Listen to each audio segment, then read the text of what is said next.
From 2018 to 2020, no teams have had a greater decline than the Cleveland Cavaliers and the Golden State Warriors. These two teams both faced off in the 2018 finals, but by the end of the 2019-2020 season, they were the two worst teams in the league.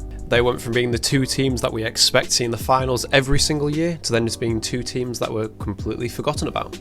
For 4 consecutive years, these two teams faced off in the finals, but every team's dominance must come to an end. And first it was the Cleveland Cavaliers when LeBron left behind an incredibly weak Cavaliers team.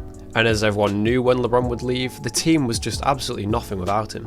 And it really just shows LeBron's dominance for me, as the team can go from having 50 wins and making the finals to then having 19 wins and just being the second worst team in the league, all because of LeBron. And then the downfall of the Warriors happened a season later and was for multiple reasons. During their final series against the Toronto Raptors, they suffered numerous injuries, which led to the Raptors winning their first ever NBA title. First, DeMarcus Cousins was injured in the first round of the playoffs in Game 2 against the Clippers. He injured his quad in the open court, and although he did play some minutes against the Raptors, he was not the same player. Then in Game 2 of the finals, Klay Thompson landed awkwardly after a 3-point attempt, causing him to miss all of Game 3, which the Warriors lost.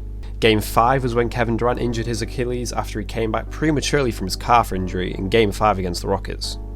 The Raptors still narrowly won Game 5 by a single point, making the series 3-2. But for Game 6, the Warriors didn't have Kevin Durant, and Klay Thompson re-injured himself when going up for a dunk towards the end of the third quarter.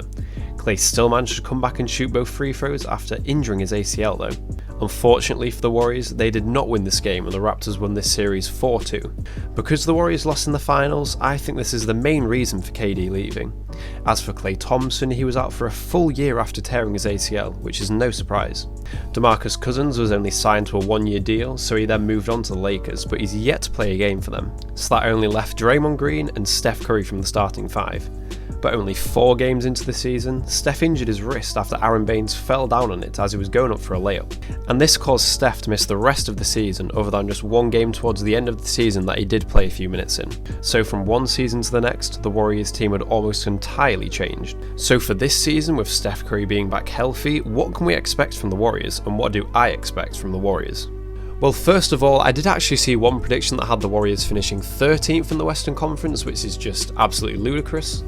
Because if Steph Curry stays healthy for the entire season, then the Warriors are definitely making the playoffs 100%. The main reason people are doubting the Warriors is because they don't think that Steph Curry, as the only star, can actually lead an NBA team.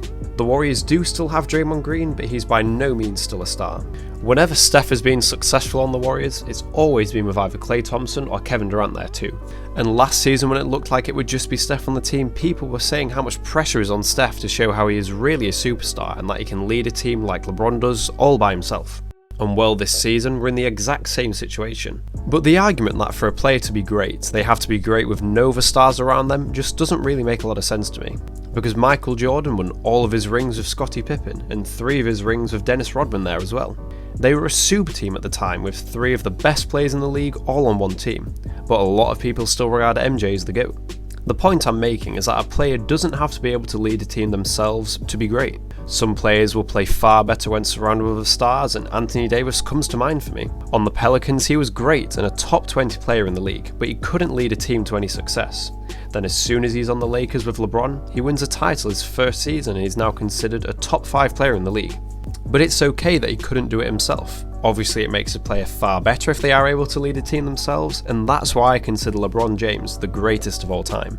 So if Steph can lead the Warriors to some serious success this season, then great, he's even better than what a lot of people thought. But if the Warriors only finish around the 8th seed and then go out in a blowout in the first round, then that shouldn't really take anything away from him. He's still the only unanimous MVP ever, he's still the best shooter ever, and he's still one of the best point guards ever. With all that being said, I still think Steph will be very impressive this season and will lead the Warriors to around the 5th seed and that they'll get out at least the first round. Do I think they'll have a shot at the championship though? And to be honest, not really. If Klay Thompson was there, then it would be a different story, as I would predict they'd finish around the 2nd or 3rd seed and that they could definitely get to the West Conference Finals and maybe into the finals. So do you agree with my prediction for the Warriors? How good do you think the Warriors will be, and how good do you think Steph Curry will be this season?